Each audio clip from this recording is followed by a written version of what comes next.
It's my great pleasure to introduce Mary Blake, who is the General Manager of Citrus Group and has been in this role for 6 years.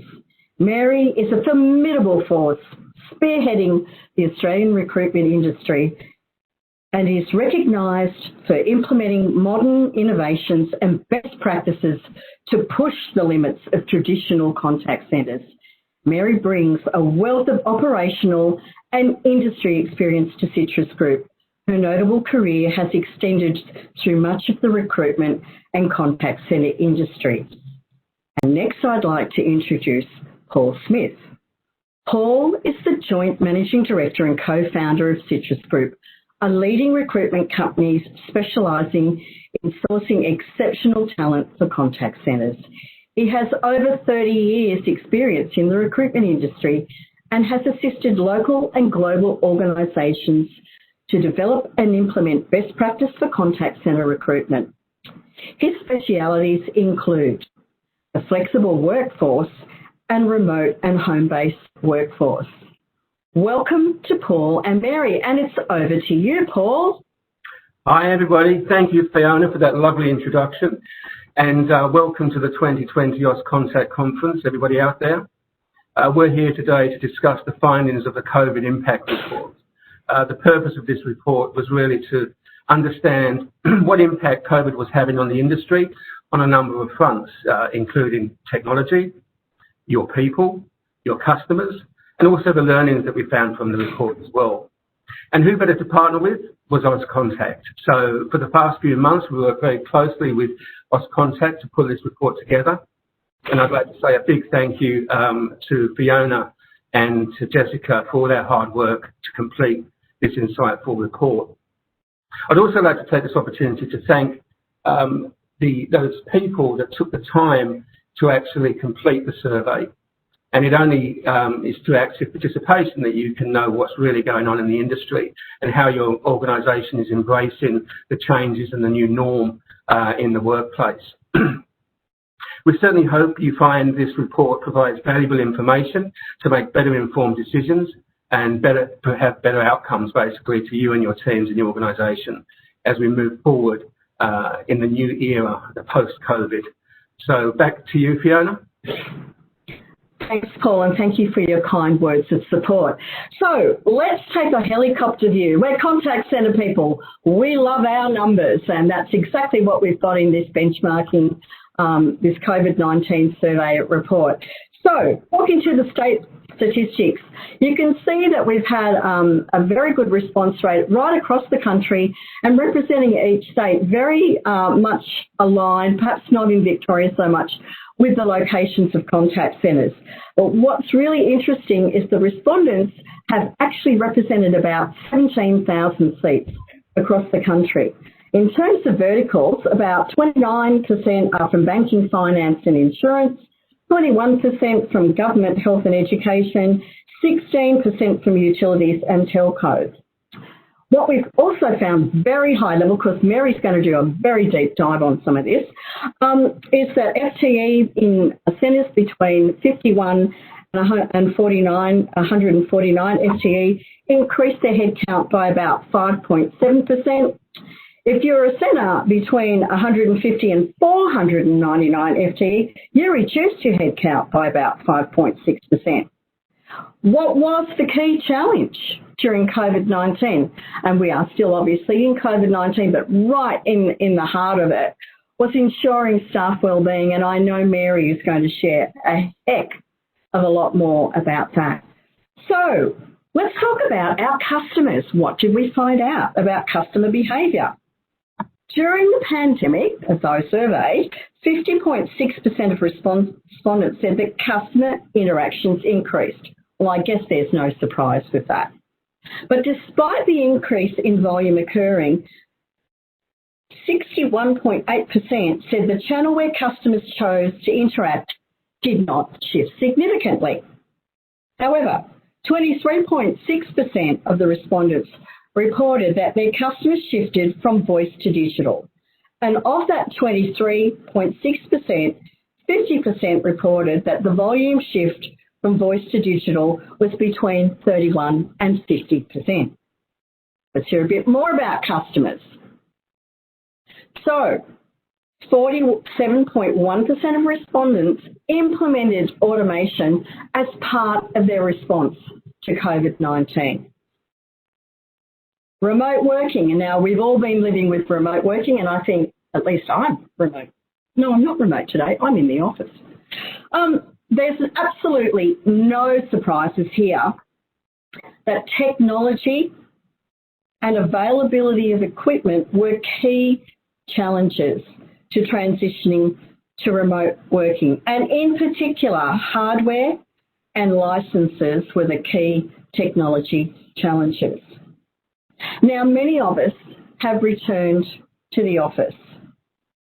The key statistic here is that of the 92.1% that said they were returning to the office, 41.5% plan to be more than 65% back on site. So with that, I'm pleased to hand over to Mary, who's going to deep dive into the most important thing that we have in all of our businesses, which is our people. Off you go, Mary. Thanks, Fiona. So a great lead-in around, I guess, some of the challenges we've been experiencing in the centre. And this section, as Fiona said, really is all around our people, what challenges they've been facing, what challenges as leaders you've been facing, and some of the learnings that have come from that. And let's face it, without those wonderful people at the front line, the challenges of technology that we experienced really are a moot point. So let's look at the challenges that were felt during COVID-19. So as expected, ensuring staff wellbeing really was one of the largest key challenges identified. And through this, we saw a resounding 18.9% of our respondents that found that this was a challenge.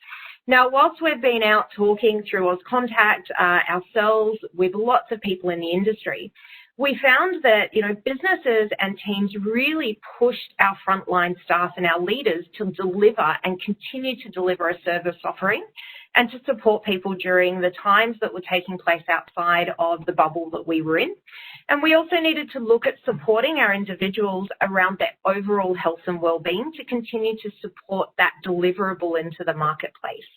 And delivery across all sections of the centre, and the wellbeing isn't just those frontline leaders, it's our technology teams that we pushed it to the brink as well, that in some ways were working, double shifts to try and get us into the remote capabilities to shift our platforms to be able to deal with those call volumes. To support our leadership, and I think as we move through, we'll see some of the findings that came out around the wellbeing of our leaders and how we can support those as well. Now, interestingly, throughout the time, ensuring staff wellbeing meant a lot of different things to each and every single one of us. We've had some interesting conversations with leaders around the country around what they felt needed to be focused on in the breadth of wellbeing. And some of the responses that came back, really was surprising because we tend to focus a lot on our staff. And this challenge that we've all felt really took a different lens. And we saw people saying that, we really needed to focus on their partners, their families, their children, their fur babies as well, if they're living at home, what was taking place in the background. That if this pandemic didn't take place, we may not have really understood our people as best as what we now do. So the second challenge is no surprise to everyone, as Fiona said, was technology. So, while some centres were able to move to remote working very quickly, we saw challenges in that technology piece around hardware. Headsets around the globe were actually sold out. The manufacturers were struggling to get shipments into Australia.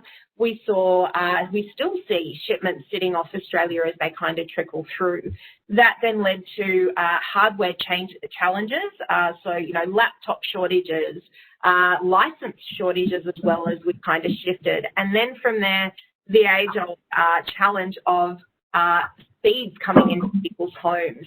Some people living in areas where we might have needed to put dongles in place and how that works. So certainly a number of challenges that tied in to also ensuring the staff wellbeing outside of just turning up to work every day. The key takeaway piece from this, certainly I was shocked, was not business continuity. That really wasn't the challenge the businesses had. It really did show that what we needed to get done as an industry, a lot of competitors came together to share their knowledge as well, which I thought was fantastic. You know, as an industry, we needed to get done what we needed to get done. And one of the mottos that came out that has resounded in one of the learnings that we see, and it resonated with me, was really anything is possible. Now, as we go through today, we do have the chat and QA function, so we'd love to hear some of your questions. This is quite interactive, but I do believe, Paul, someone has shared a question with you. Yes. What did you see as a key takeaway for businesses across the industry with regards to wellbeing? Yeah, look, that's a really great question, Paul. I think we certainly have seen businesses determine that what they needed to focus on outside of supporting those frontline leaders really is looking at training their leaders on mental health and well-being. So I think that there was kind of a layer that may have been missed as we focused downline to kind of keeping the business moving.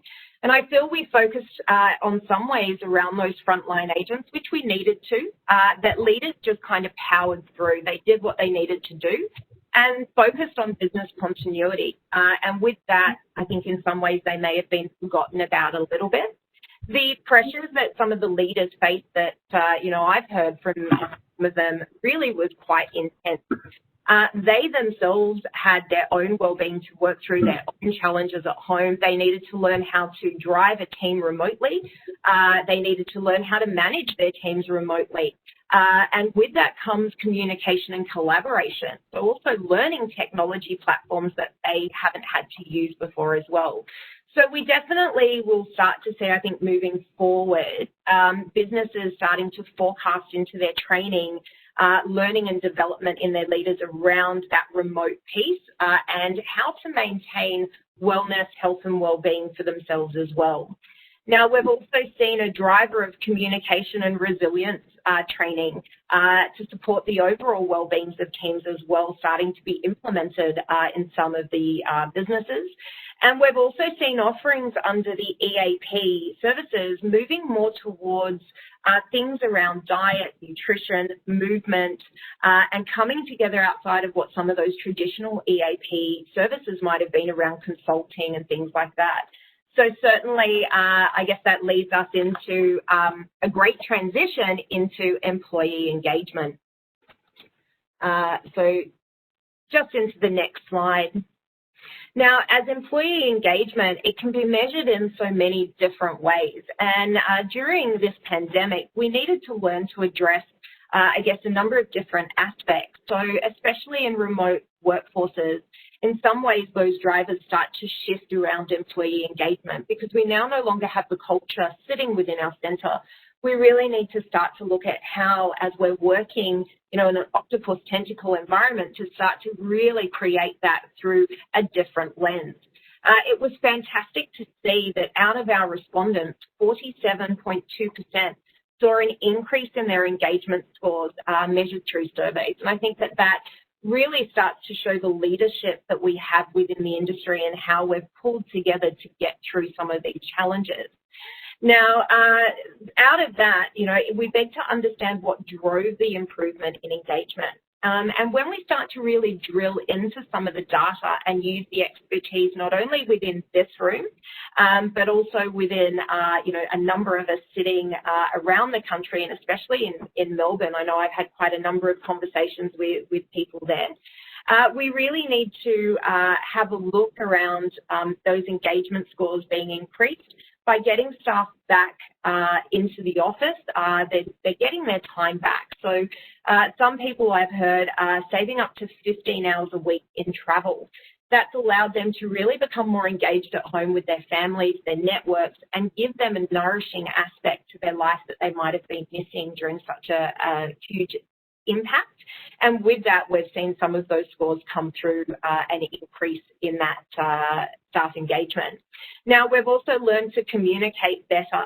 So we've seen a lot more aspects being praise boards. So what has someone done really well today? How do we thank them and reward them? So some of our traditional mechanisms that we might drive that engagement in the business, face-to-face, we certainly have seen that taken into an electronic aspect and move forward. And we really, I guess, have seen the right conditions for our team members to give the best to their organisations and their teams. And in a number of instances, we've seen their personal values really start to get realigned with the business. And I know, in speaking with some people around where they may have been looking to attrit people through poor performance, we've seen those people almost instantly change their re-engagement model and are now back to being top performers. So certainly we were really happy to see that staff engagement continued to increase during this time, and that was quite a significant aspect. Some people saw up to 30% changes in their staff engagement scoring. So really well done to everyone in the industry. And I think, you have a question. Can I have a question? Oh, sure, Paul. Just in your opinion, is employee engagement scores related to absenteeism and attrition? Well, I think that's an interesting question, because I think engagement and wellbeing go hand in hand, as does attrition. And I think if staff are feeling, nurtured, watered, fed and loved and appreciated, then all things we see those engagement scores start to increase. And if we look at, absenteeism, the question is in some ways, yes, it does, and in other ways, no. I think you need to identify between the people that sit, or the groups that sit within a contact centre. So you've got, contingent staff, permanent staff, what's the churn that starts to take place? Now, an employee can be highly engaged and still have average absenteeism. The question is really, are they burnt out? And I think we saw, before COVID, a number of our staff starting to burn and churn at that aspect across the country in high volume centres.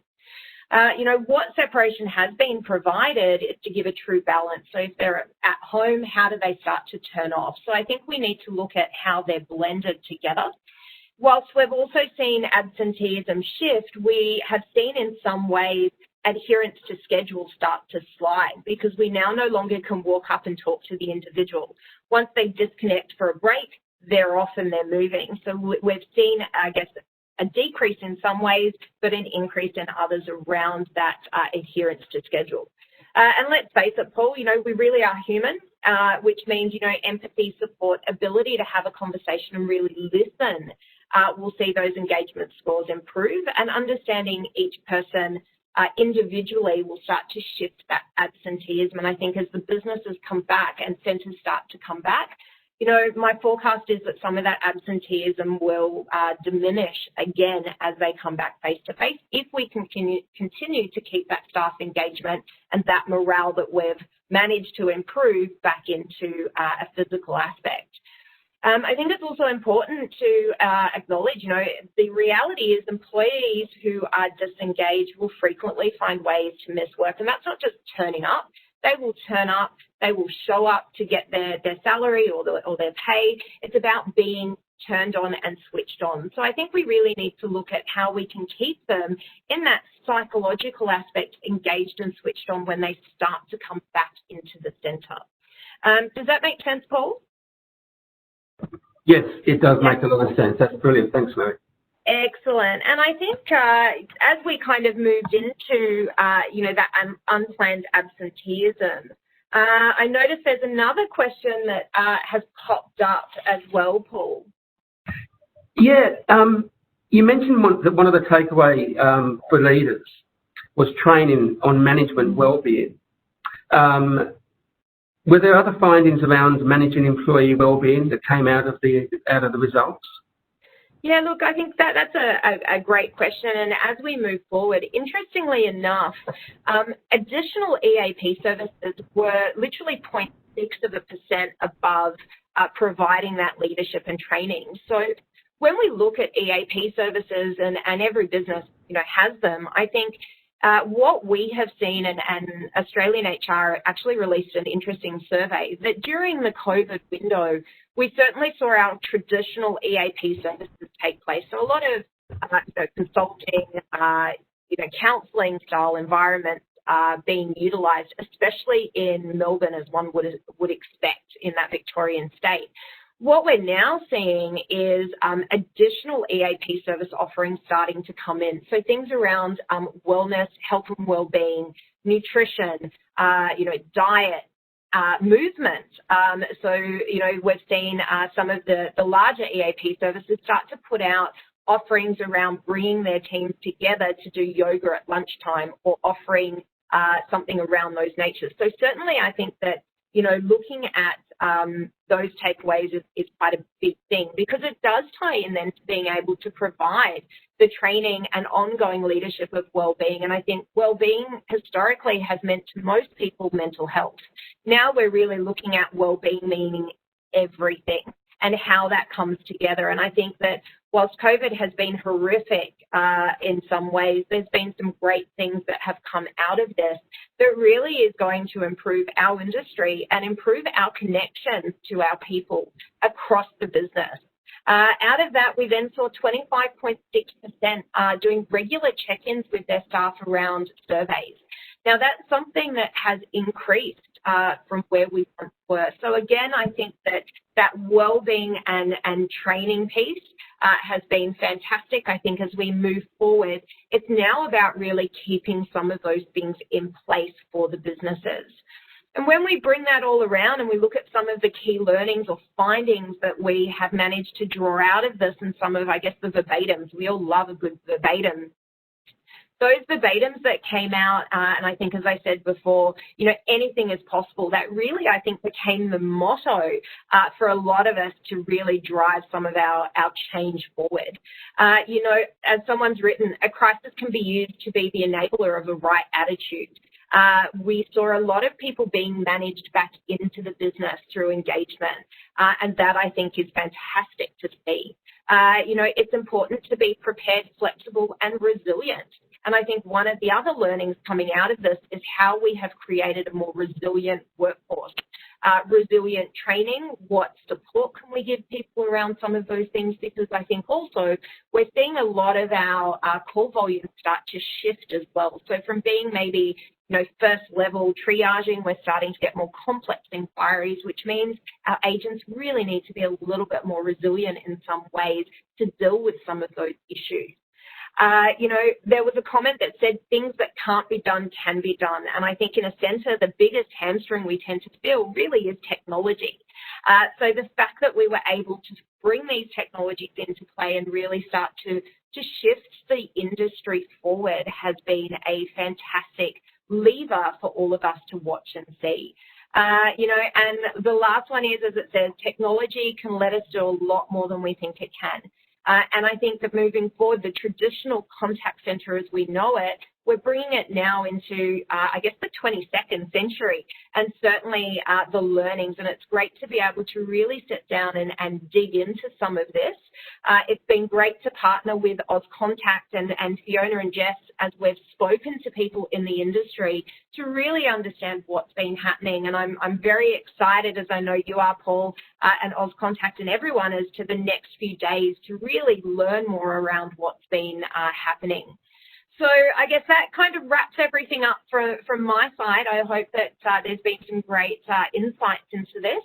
I will hand back to Fiona. I can see there's a few more questions coming through, but certainly, Fiona, I'll hand over to you to wrap it up and lead us into the next few days. Thanks, Mary, and thank you so much, and to you, Paul, as well, for answering the Q&A, but also sharing your insights. I think when you layer experiences and real-life examples of what you're seeing on top of the numbers, it just makes it so real for everyone. And it's wonderful to see it all come together finally. We've had a couple of questions from our attendees. They want to know, are they going to get a copy of the report? Are they going to get a copy of the recording of the conference? Well, yes. Is my first answer to that. So we're really keen for those who completed the survey and provided contact details, you will get a full copy of the report sent out to you electronically. none of this paper that is going to kill some trees. If you're interested in receiving a report and you didn't complete it, please contact us or contact Citrus Group. You can see the 2 email addresses. I'm sure Mary and Paul would be happy to field your emails, as would we, if you want to get a copy of the report. Thanks once again to our National Silver sponsor, Citrus Group, without whom we couldn't do what we do.